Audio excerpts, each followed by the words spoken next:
Jonjore mokodi nomonjo kar thieth ma War Memorial e kaunti ma Nakuru e nyasi mar yawe ayanga, kendo gino nokelo kiawa e kind jotich, weg tije kod chenro mag thieth.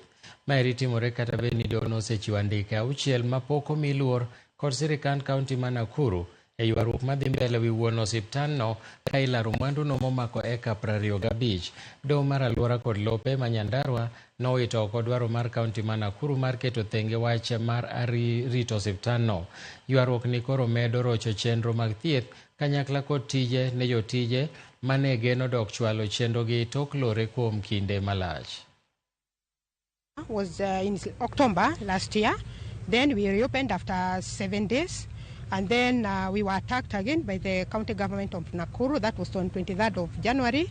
And since then, we went back to court, and the court gave orders, the hospital to reopen, and the county commander to give us security until everything is heard and determined.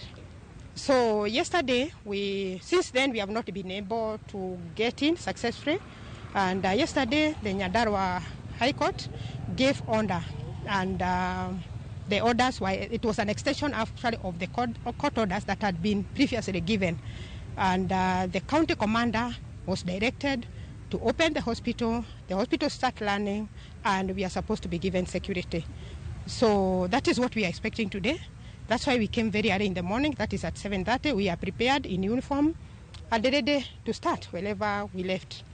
So until that 10 a.m. when now the goons invaded and they started causing chaos.